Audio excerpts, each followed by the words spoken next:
오늘 여러분들에게 전해드릴 말씀은 창세기 3장 1절부터 24절의 말씀입니다. 오늘 설교의 제목을 두 나무 이야기라고 이렇게 제목을 지어봤어요.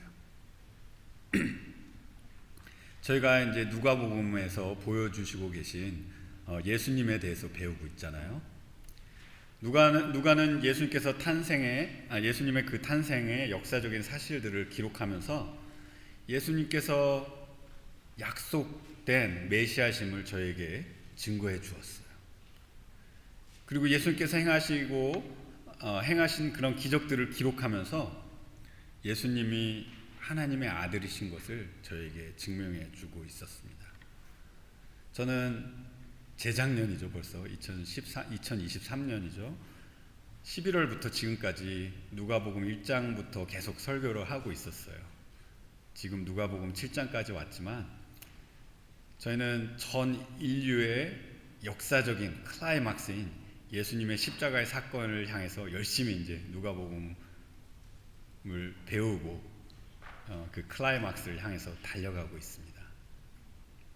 근데 제가 잠깐 이렇게 누가복음을 이렇게 내려놓고 성경 전체를 이제 묵상하는 그런 시간이 있었어요. 성경은 정말 놀라운 책입니다. 그렇지 않나요, 여러분? 잘 알고 계시겠지만 성경은 한 권의 책이 아니에요. 구약 39권 그리고 신약 27권 총 66권의 책이 합쳐진 책이죠. 66권의 책은 40여 명의 이제 저자들에 의해서 이렇게 기록이 되었어요. 그리고 이 66권의 성경은 약 1500년, 1600년에 걸쳐져서 40명 대부분의 저자들이 서로 만나보지도 못했는데 이런 40명의 저자들을 통해서 1500년간, 약 1600년간 그렇게 기록된 책입니다. 이 40명의 저자들이 서로 만나서 성경을 어떻게 함께 기록할까? 성경의 주제를 어떻게 정하고 이렇게 쓸까? 성경의 흐름은 어떻게 기록할까? 이러한 논의를 한 번도 한 적이 없는 그런 책입니다. 그런데요, 이 1500년이 넘는 세월 속에서 서로 논의한 적도 없고 한 번도 만나보지 못한 저자들이 기록한 이 성경책이지만 성경은 마치 한 사람이 쓴 책처럼 놀라운 통일되는 중심 주제가 있는 것이죠. 그 중심 주제는 바로 하나님의 영광입니다. 그리고 그 영광이 가장 클라이맥틱하게 드러난 사건이 바로 예수님의 십자가의 사건인 것이죠. 성경은 예수님의 십자가의 그 클라이막스를 향해 이야기가 전개가 되고 또 예수님께서 다스리시는 나라를 피날레로 장식하면서 성경의 이야기를 끝냅니다. 그래서 이 66권의 성경책들을 읽어보면 마치 한 사람이 쓴 아주 잘 구성된 이야기처럼 들리게 되는 것이죠. 그런데요, 잘 구성된 이야기에는 이제 소설 같은 그런 것을 보거나 또 이런 리터러리한 그런 책들을 보면은 복선이라는 그런 리터러리 디바이스가 있어요. 복선이라는 게 있어요. 복선이라는 것은 이야기 속에서 앞으로 무슨 일이 일어날지를 미리 암시해 주는 것을 말하는 거예요. 복선이라는 것이 영어로는 foreshadowing이라고도 그렇게 말합니다. 영어로 하니까 더 쉽죠. foreshadowing. 한국말 좀 어려워요. 복선이라고 그렇게 얘기하더라고요. 이야기 뒤에 나오는 내용을 미리 아는 것은 마치 영화를 볼 때 뒷이야기를 알려주면 스포일이 되잖아요. 그래서 긴장감을 빼앗는 것처럼 보이지만은 근데 이 복선, foreshadowing이라는 것은 오히려 이야기가 어떻게 앞으로 전개가 될까 아주 큰 기대감을 주는 그런 큰 효과를 가져오기도 해요. 특별히 이 이야기가 저의 삶에 대한 이야기라면 이 foreshadow라는 이 복선, 이 저에게 얼마나 큰 기대가 되겠어요. 성경의 클라이막스인 예수님의 십자가의 사건도 이 foreshadow, 복선이 있습니다. 그 복선은 성경의 첫 번째 책, 저희가 지금 이제 곧 읽을 창세기에 기록이 되어 있어요. 마치 모든 역사를 쓰시는 하나님께서 인류의 역사를 어떻게 펼쳐 나가실 것을 미리 암시해서 보여주는 것인 것이죠. 이것이 하나님의 역사를 그렇게 써 나가겠다는 하나님의 약속처럼 꼭 이루어질 수밖에 없는 예언처럼 하나님께서 이 복선, 이 foreshadow를 이 창세기에 하나님께서 기록해 놓으셨습니다.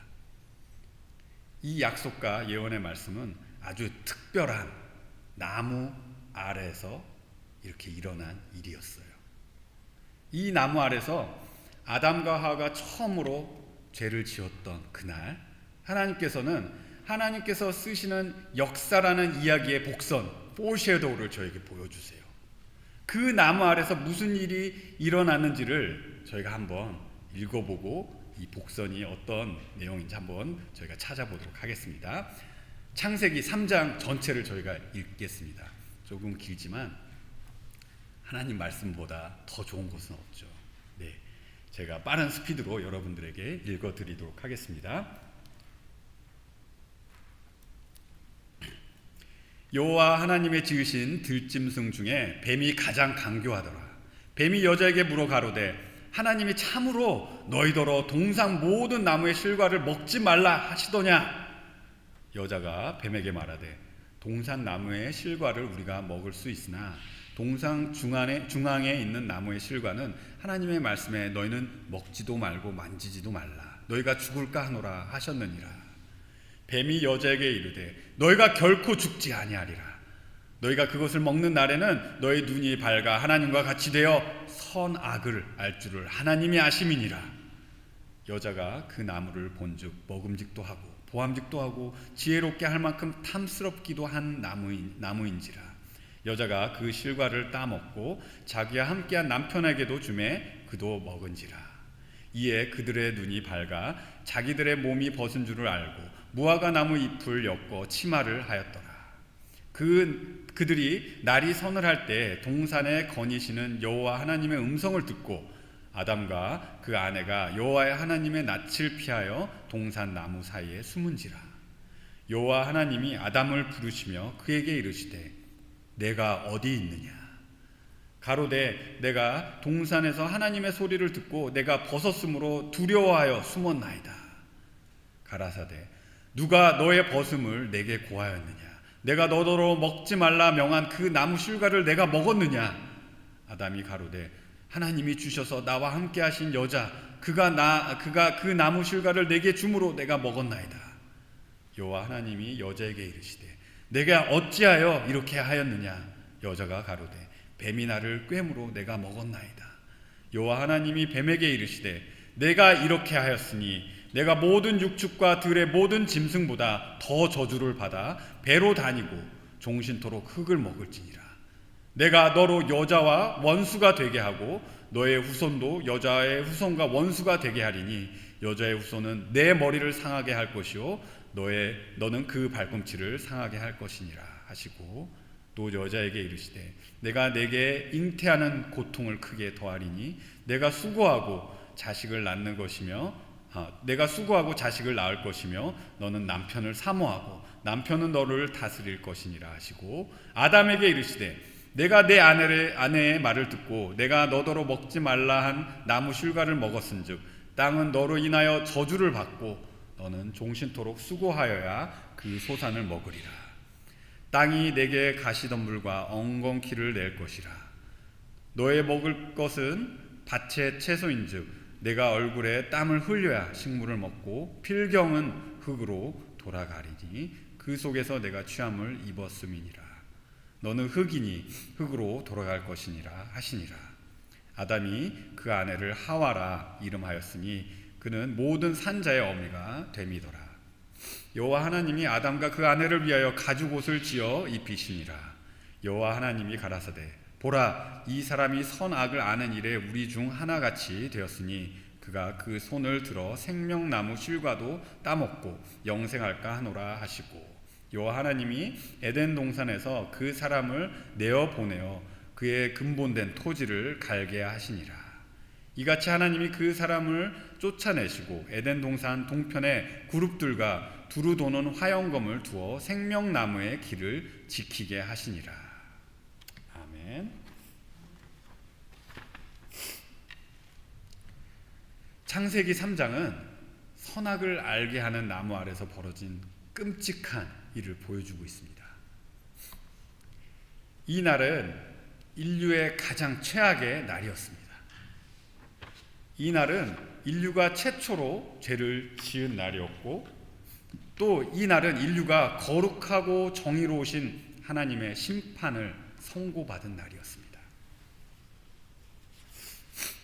하나님께서 먹지 말라고 명하신 그 나무 열매, 먹는 날에는 정령 죽으리라고 말씀하시고, 그 거룩하신 하나님의 그 말씀을 가볍게 여기고 하나님같이 되고 싶어하는 교만함을 가졌고, 하나님을 불신하였고, 탐욕의 죄가 가득했던 그 탐욕의 죄에 빠진 그런 날이었어요.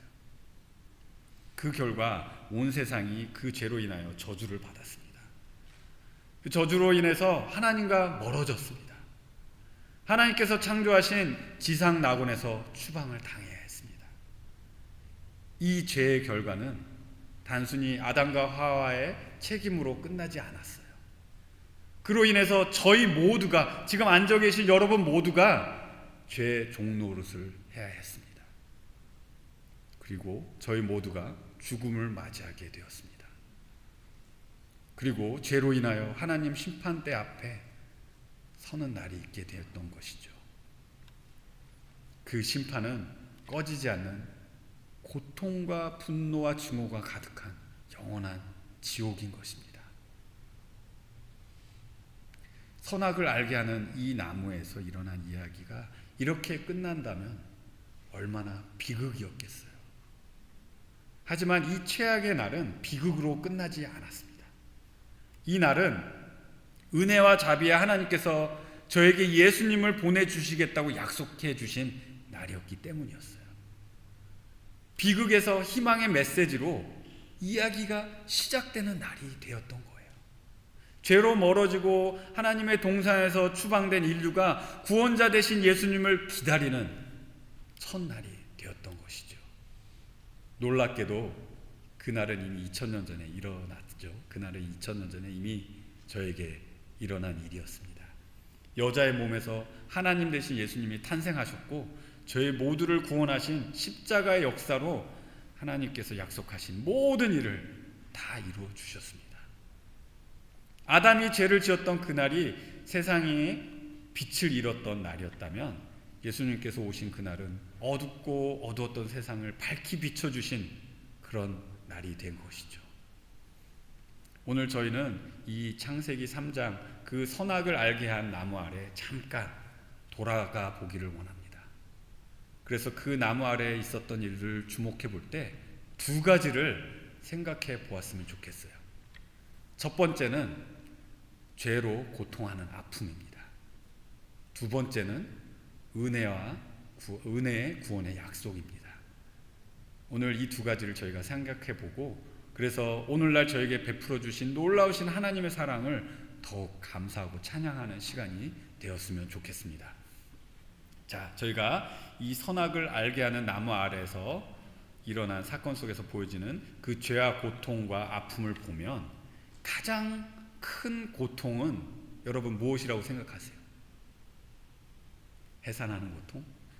열심히 일해서 먹고 살아야 되는 그 고통? 저는 그 고통보다 더 큰 고통은 하나님과 멀어진 고통이라고 여러분들에게 말씀드리고 싶어요.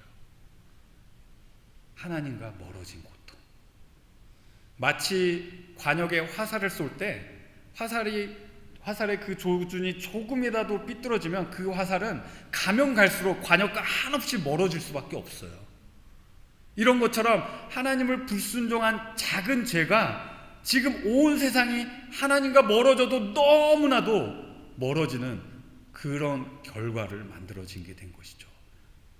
지금 이 세상이 얼마나 하나님과 멀어져서 고통 속에 있는지 여러분 잘 아시잖아요. 하나님과 멀어진 고통, 그것이 그 죄로 인해서 이 인류의 저주로 다가오게 된 것이죠.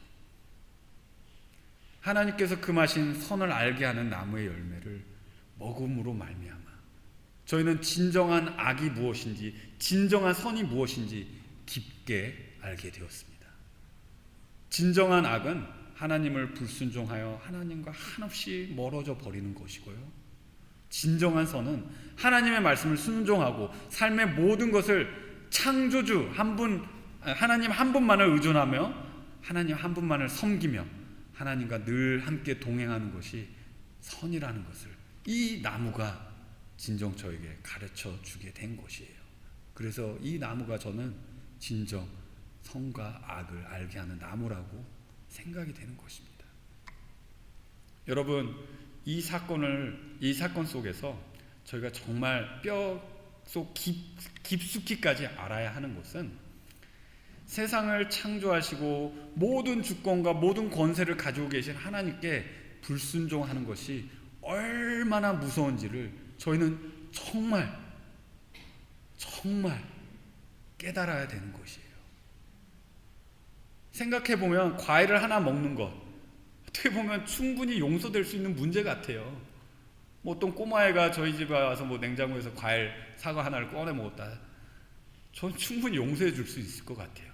충분히 또 뭐 그 아이의 엄마가 와서 아이고 우리 애가 우리 이 사과를 먹었네요, 여기 죄송합니다 해서 보상해 줄 수 있는 그런 충분한 아무런 문제가 없는 그런 죄가 같지만, 그런데요, 이 선악을 알게 하는 나무에서 나는 열매를 먹는 것을 금지하신 분이 하나님이셨기 때문에 이 과일을 먹지 않는 것, 이것은 절대로 작은 문제가 될 수가 없는 것입니다. 이 과일 하나 먹고 안 먹고가 얼마나 큰 결과를 가져왔는지 여러분 아시잖아요. 죽음을 가져왔습니다. 저희는 창조될 때 영원히 살 수 있는 그런 존재로 창조가 됐어요. 하지만 죄로 인해서 아담과 하와뿐만 아니라 모든 인류가 죽는 것이 저에게 정해진 진리로 그렇게 된 것이죠.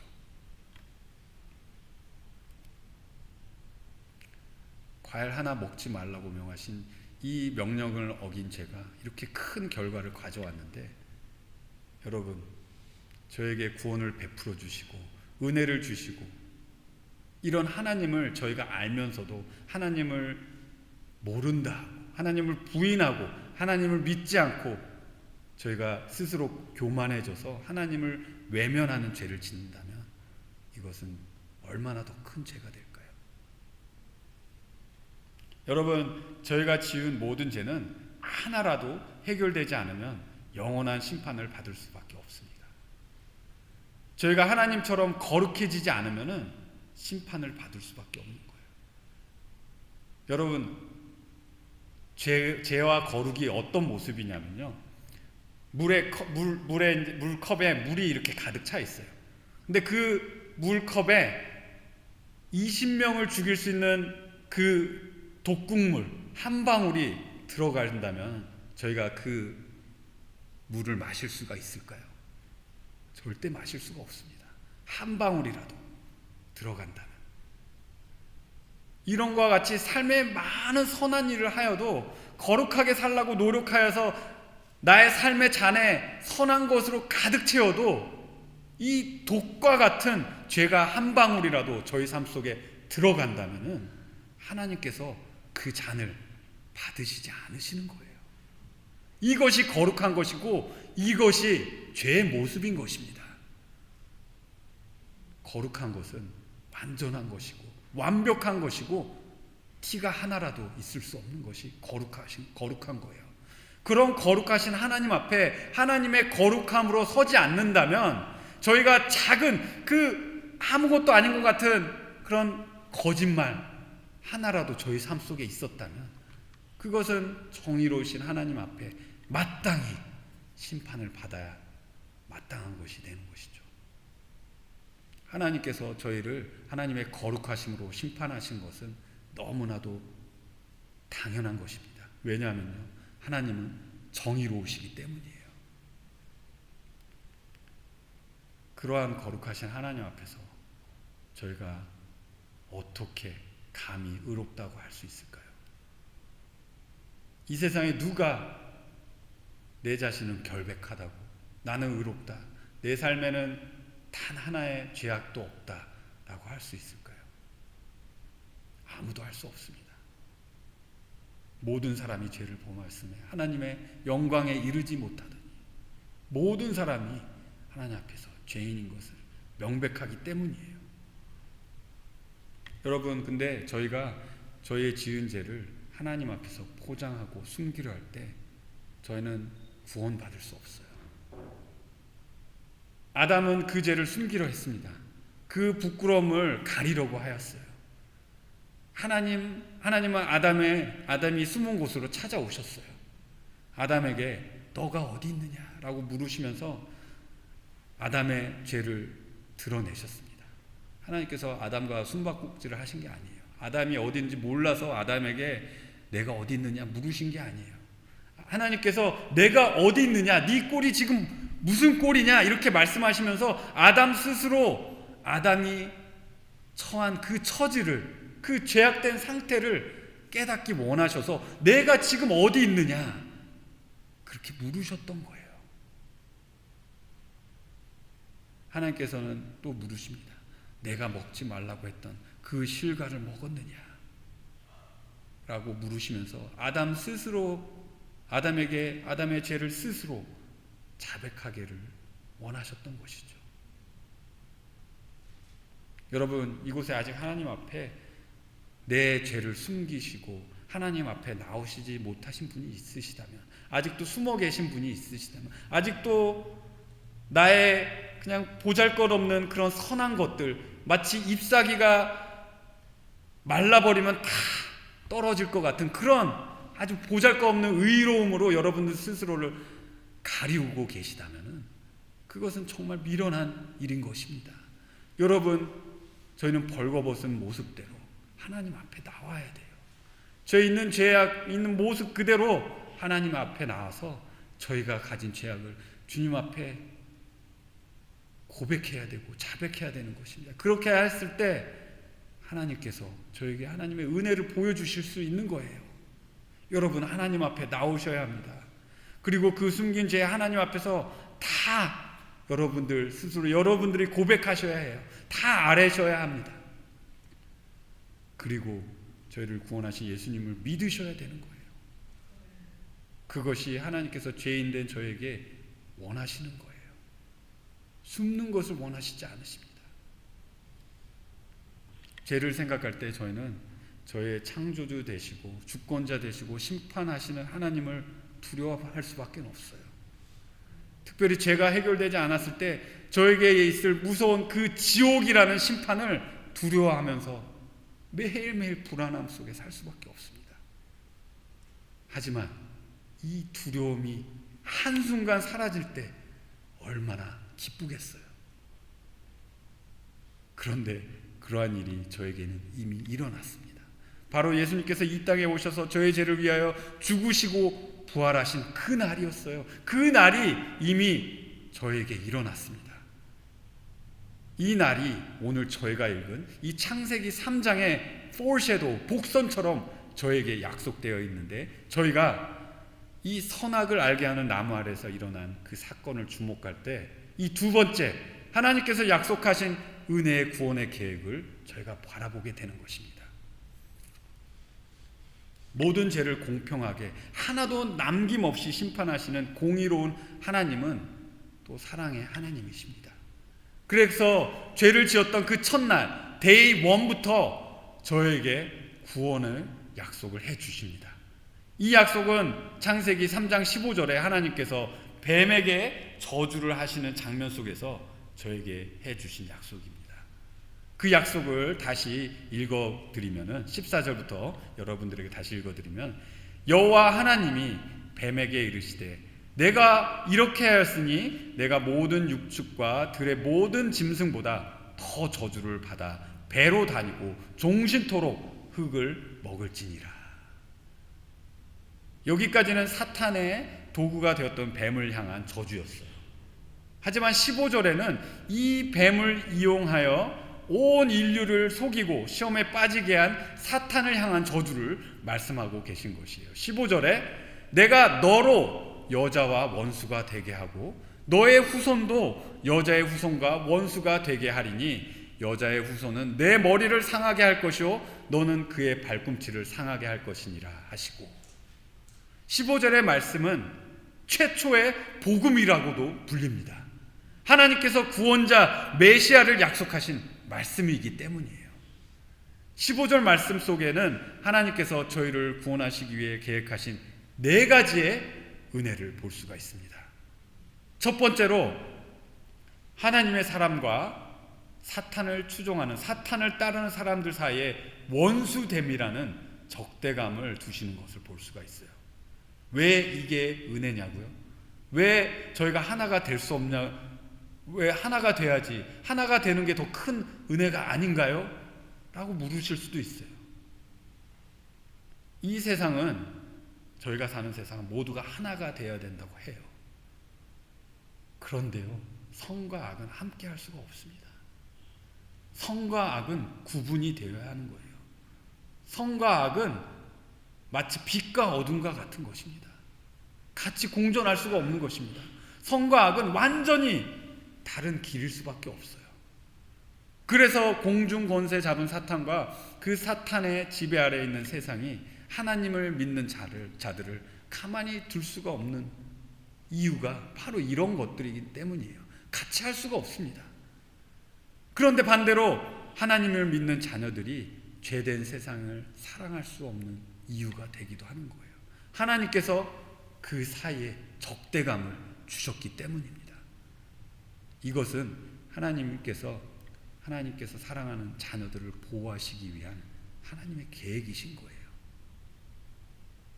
하나님께서 원수됨, 그 적대감을 저희와 이 세상 사이에 두시지 않으셨다면 아마 저희는 모두 이 세상 속에 빠져 죄를 사랑하고 소망 없이 살아갈 수밖에 없었을 것입니다.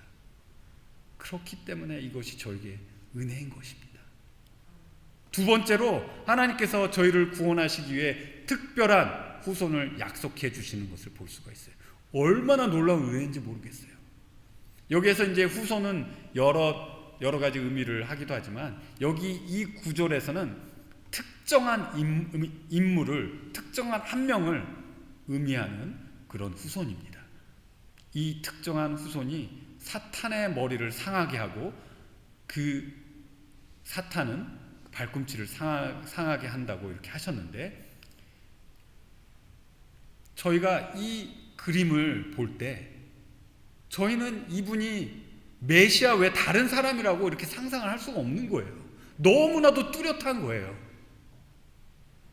죄를 지은 그날부터 저에게 메시아 되시는 예수님을 보내주심을 약속한 이 약속, 사탄의 머리를 짓밟으시고 승리를 하실 그 후손을 약속하신 이 은혜, 얼마나 놀라운 은혜입니까? 이것을 저에게 하나님께서 약속해 주신 거예요.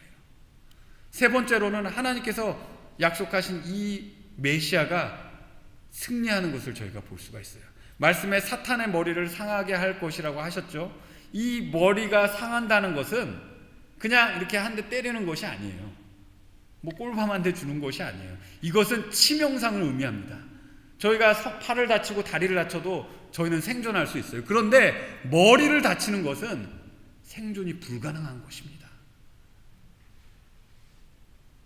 메시아가 사탄의 머리를 상하게 하실 때 이 세상의 모든 권세를 잡은 사탄은 회복이 불가능할 정도로 완전히 패배를 당한 것이었어요. 이 모습은 메시아의 완전한 승리를 저에게 보여주는 그런 그림인 것이에요. 예수님께서 사탄의 머리를 짓밟으시고 완전히 승리하셨다는 것은 예수님을 따르는 예수님의 자녀들을, 저희가 사탄과 죄의 종노릇에서 자유를 얻게 되었다는 그런 뜻인 것이죠. 더 이상 죄의 효력이 저희를 사로잡을 수 없고 율법의 저주가 저희를 정죄할 수 없게 된 것입니다. 하나님의 승리, 예수님의 승리, 얼마나 큰 은혜입니까? 네 번째로 저에게 보여주시는 하나님의 은혜는 하나님의 구원의 약속 안에 메시아의 고난을 볼 수가 있는 거예요.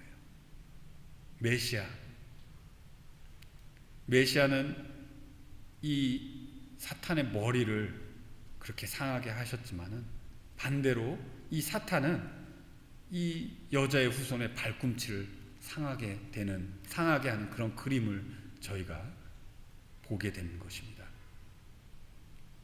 발꿈치의 상처, 아플 수 있어요. 절름거릴 수도 있어요, 한동안. 그렇지만 그것은 죽을 만큼 큰 상처가 아닌 것입니다. 그런데 예수님이 상처를 받으셨던가요? 예수님께서 어디서 상처를 받으셨죠? 메시아 되신 예수님께서는 십자가에서 상처를 받으시고 돌아가셨어요. 세상 사람들이 볼 때 예수님의 그 십자가의 상처는 완전히 패배한 모습처럼 보였을 것입니다. 하지만 부활하신 예수님, 그 회복되신 영광스러운 예수님의 모습은 절대로 패배자의 모습이 아니셨어요. 머리가 상하여 회복이 불가능하게 된 그 사탄에 비해서 죽음에서 부활하셔서 회복된 그 영광의 모습을 입으신 예수님, 그 영광의 모습을 볼 때 예수님의 그 십자가의 죽음은 사탄의 패배 치명상에 비해 발꿈치의 상처와 같은 것이었어요. 그런데요, 이 상처마저도 하나님 대신 예수님께서 받으실 필요가 없으셨던 거 여러분 아세요? 하지만 하나님은 정의로우시잖아요. 하나님의 정의로우심을 만족하시기 위해 예수님은 이 십자가를 지셔야만 됐어요. 작은 죄 하나도 용서하시지 않으시는 정의로우신 하나님의 그 신성을, 변할 수 없는 그 신성을 예수님께서 만족시키시기 위해 예수님께서 죄인된 저의 심판을 그 십자가 위에서 대신 받으심으로써 이 심판하시는 하나님의 정의로우심을 예수님께서 친히 만족시켜 주신 거예요.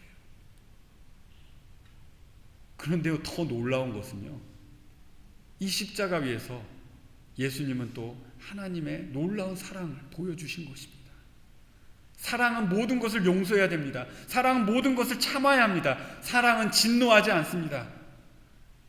그러한 사랑을 가지신 분이 하나님, 저희 하나님이세요. 그런데 정의로우세요. 용서하실 수 없으신 분이에요. 심판하셔야 돼요. 진노하셔야 돼요. 어떻게 이 사랑과 이 정의로우심을 함께 보여줄 수 있다는 거예요.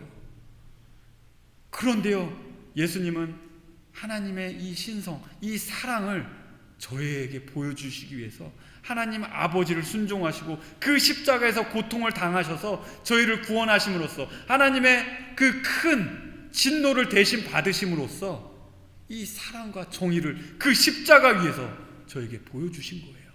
이것이 얼마나 큰 은혜입니까? 저희를 구원하시기 위해서 하나님 아버지께서 그 아들을 십자가에 떼어주신 얼마나 귀한 아버지의 사랑이십니까? 사랑과 정의, 용서하지도 못하고 용서해야 하고 어떻게 서로 하나가 될 수 없는 사랑과 정의를 모두 지켜내신 그 예수님, 바로 십자가 위에서 모든 것이 실현된 것이죠. 너무 놀랍지 않으십니까?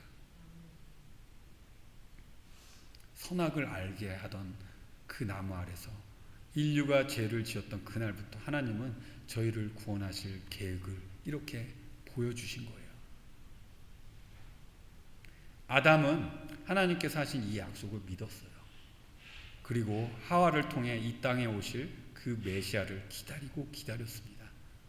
거의 1000년 동안 기다렸던 것 같아요. 하지만 아담은 메시아를 볼 수 없었고요. 하나님께서 말씀하신 것 같이 흙으로 돌아갈 수밖에 없었습니다. 하지만 하나님의 약속은 영원합니다. 아브라함을 통해, 이삭을 통해, 야곱을 통해, 다윗의 혈통을 통해 어둡고 어두웠던 세상의 빛이 되신 메시아를 이 세상에 보내주셨습니다. 그날이 저희가 매년 예수님을 기념하는, 예수님의 탄생을 기념하는 그런 크리스마스인 것이죠. 예수님의 탄생을 기념하는 그런 크리스마스인 것이죠. 저희는 예수님의 오심을 생각할 때 매일매일이 크리스마스가 돼야 되는 거예요. 여러분, 인류가 죄에 빠졌던 최악의 날에 저에게 약속해 주신 하나님의 구원의 계획의 성취를 저희는 2000년 전 이미 다 지나고 이루어진 그 역사 속에서 저희가 보고 있는 거예요. 저희는 성경을 통해서 메시아 되신 분이 누구인지 정확하게 알고 있습니다.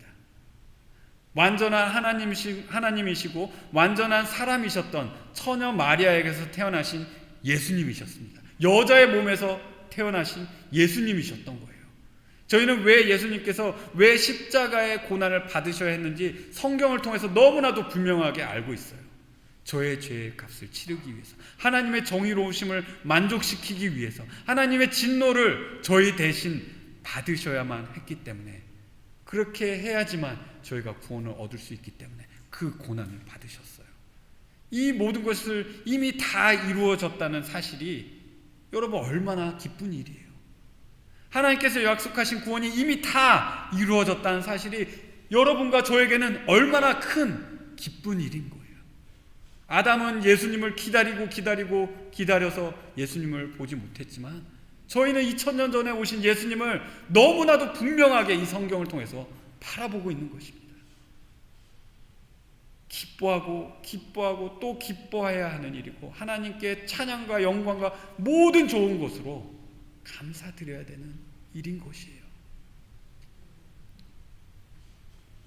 여러분, 저희는 하나님의 역사의 이야기 처음 부분, 선악을 알게 하는 나무 아래 있었던 그 사건으로 돌아가서 하나님의 역사의 크신 계획을 보았어요. 그런데요, 저는 오늘 말씀을 마치면서 여러분들에게 두 번째 나무에 대해서 말씀드리고 설교를 마치고자 합니다. 이 나무는 바로 예수님께서 달리셨던 나무예요. 여러분, 저희 모두는 더 이상 선악을 알게 하는 나무 아래 서 있지 않습니다. 저희는 예수님의 십자가를 바라볼 때 오늘 영원한 생명을 주시는 생명나무 아래 서 있는 거예요. 메시아 되신 예수님께서 저희 대신 저주를 받아 못 박혀 달리신 그 십자가 나무 아래 저희가 지금 서 있습니다. 저희는 선악을 알게 하는 나무 아래서 저주를 받았지만 저희는 십자가 나무 아래서 자유를 얻을 수 있습니다. 저희는 선악을 알게 하는 나무 아래서 하나님과 멀어졌지만 저희는 십자가 나무 아래서 하나님과 가까워질 수 있습니다. 저희는 선악을 알게 하는 나무 아래서 죽음을 맞이했지만 저희는 십자가 나무 아래서 영원한 생명을 얻게 되었습니다. 저희는 선악을 알게 하는 나무 아래서 하나님을 불순종했지만 여러분, 저희는 이 십자가 나무 아래서 하나님을 순종해야 하는 것입니다.